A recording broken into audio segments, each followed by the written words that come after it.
Hi there, my name is Rachel White. I'm a JFK assassination researcher, and this video I would really like to talk through with us some of the evidence and tie together some of the evidence that we have that goes to show that Jackie is indeed the shooter of JFK. And I'm just going to make some reference to certain things that we've investigated and found out. Okay, so the first point of reference that I want to bring to us is that we know that a pistol bullet was found kind of half embedded in the grass and on the manhole cover, full of brain and blood matter. Now, this pistol bullet was recovered by the FBI by one of the agents, Barrett, and taken as evidence and taken back to the FBI and was never seen of ever again, never heard of ever again. It's got lost in the system and we don't think about it. We've not heard about it. It's just gone.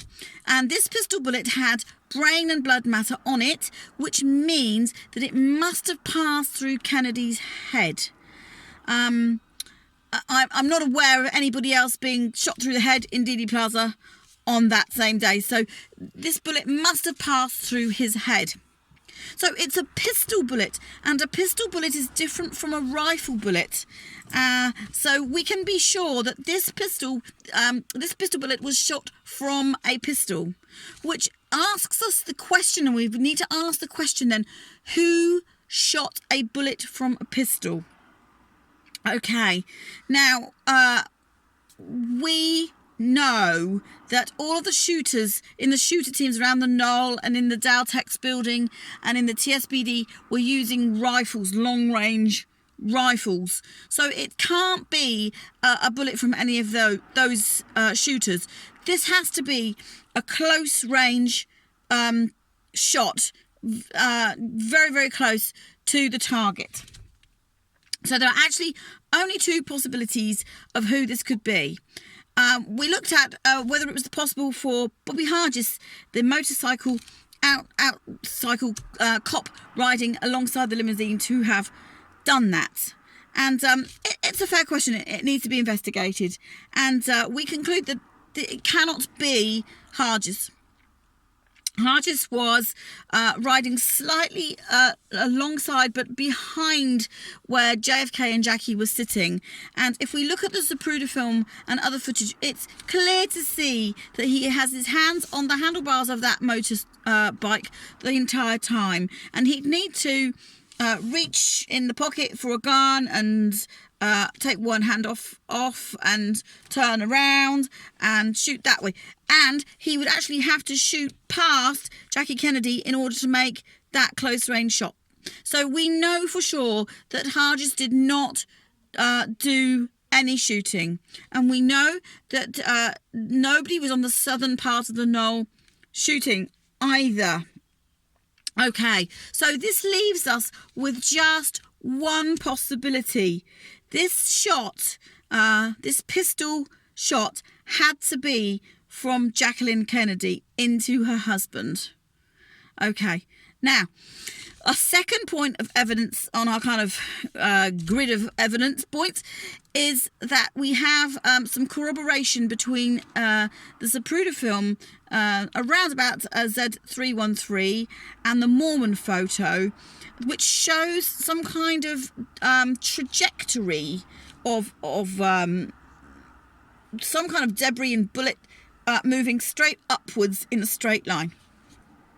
Now remember that we know that there were shooters on the Knoll, so their shots are going to be coming in very much more horizontally. And what we can see corroborated on two photographic sources is that this shot is pointing upwards and the trajectory is going upwards. So we know that this shot to JFK's left ear came in here and went up here, came out of the side of his head and up, up, up, up, up.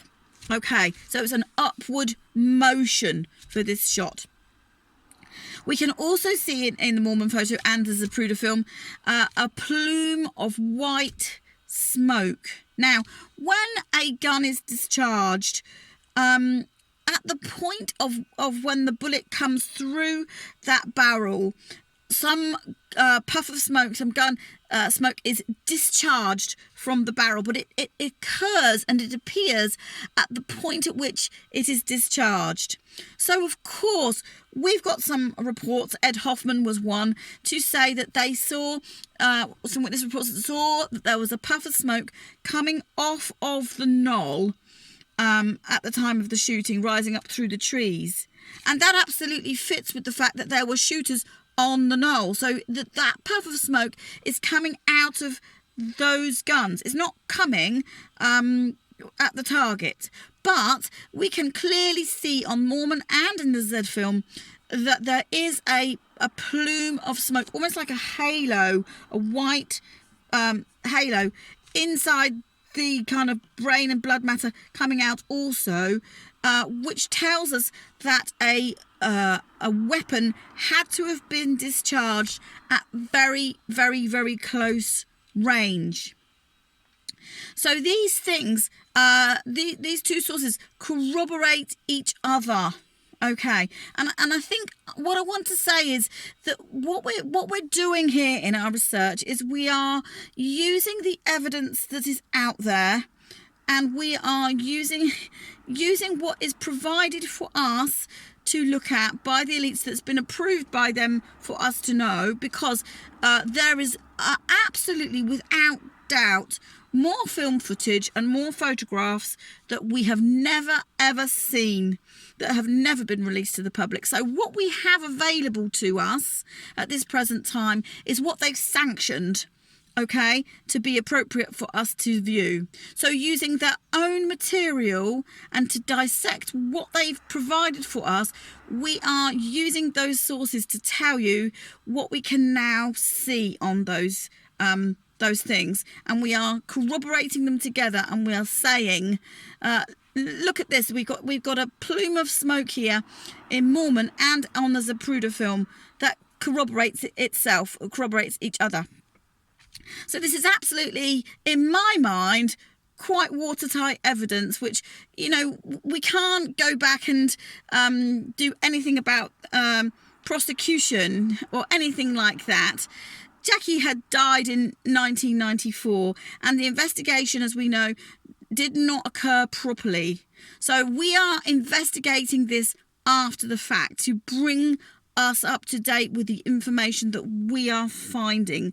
But nonetheless, some of the things that we are finding now would stand as perfectly legally valid in a court of law, should that be brought through that system. Obviously, that's not a possibility in this case, but nonetheless, you should still know about it. We feel you should still know about it regardless.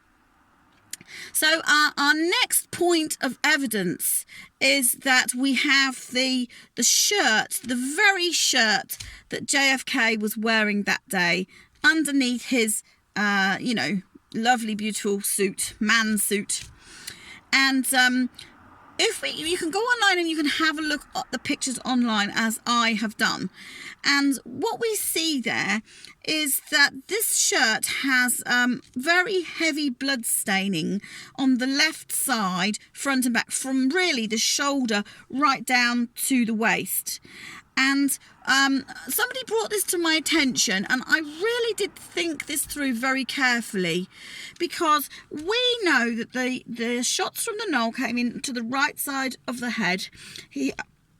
And there's huge blasting, and Beverly Oliver has told us that it was like a bucket of blood basically was thrown out the back of JFK's head. So an awful lot of blood.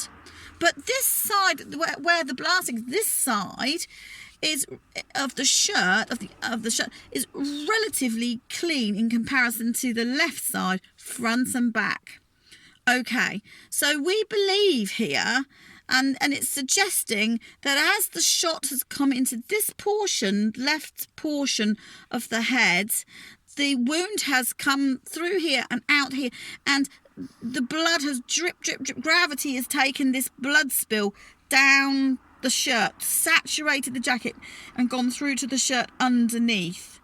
Now, somebody, we were discussing it on the page, said, yes, but we need to think about the fact that JFK kind of fell to the left, and so therefore it would be, all the blood would go to the left. Well, that's absolutely the case. But so what we're saying here without this shot is that the blood, the big blasted area here, would come this way, and all the blood would drip down the head, and it would be over the arm and the shoulder then. Very, very possible. That's fair enough. But how does that explain then that we've got blood literally right down to the waist in this downward direction? It can only mean that the shot has come here to the left side of the head, which we know now to be absolutely the case. And of course, who is sitting here next to JFK in the limousine? We know the answer to that. We know the answer to that. Okay, so in addition to that, we have frame 313 of the Zapruder film. Okay, and this is the moment when Jackie takes the shot to JFK, and her action is very, very quick here. And we can see, if we watch the Zapruder film in very, very slow motion, we can see her actions. And she passes the Derringer pistol from the left hand into the right hand and stuffs it down behind JFK's back there. And then she climbs out of the car. And if you've seen my other video, I actually sat on my porch steps and simulated that out for us to see how she would have done that. And she would have had, I'm telling you now, she would have had to practice and practice and practice and practice and practice that, because I did it many times and I couldn't get it as fluid and as quick as her action in that car. And I know for sure that that's the case. Now, the Zapruder film has picked up, if you watch the Zapruder film in really, really slow motion, you can see her holding the outline of the Derringer pistol. Okay, and it's glinting in the sun. And we can also see Greer turning around and shooting the poison toxin dart. It is all there in the Z film. Everything that we need to know is in the Z film if we will just slow it down and watch it in slow motion. Richard has done some extensive work on the looking at the stills and researching frame by frame by frame to see what's happened. So please go and find on the pages where he's detailed that out in absolute, pristine analytical sense, as only he can do. So this is another point on our graph, really. So we've got all of these points of evidence that we're bringing together, which are telling us the same thing. Our conclusion from all of these things is that Jackie shot JFK. Now, some people have pointed out, and we've had discussion about this for quite a while, that the Zapruder film has been altered. And so, therefore, if the Zapruder film has been altered, we cannot trust it as evidence. And the viewpoint is that if we can't trust it as evidence because we don't know which parts of it have been altered and which parts haven't been altered, that we should chuck the whole lot out and throw it all away as evidence whatsoever. But I would like to say that I don't think that we should do that, because I think it has validity.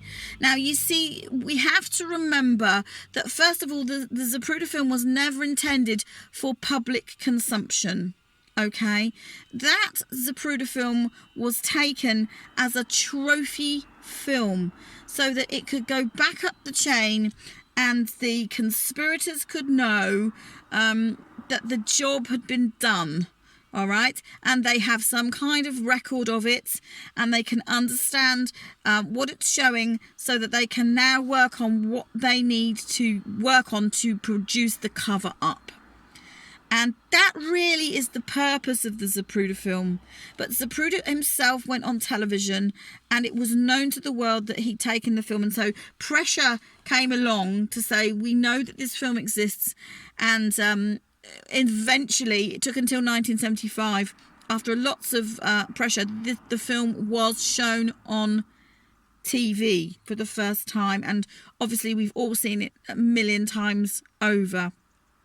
Okay, but really, what we have to think about is that it has got validity, because they literally wanted to show the world that the narrative was going to be one shooter that killed JFK in the back of the head from behind in the school book depository. So these are the things that they're going to work on. They didn't fiddle about with any of the other parts of it necessarily.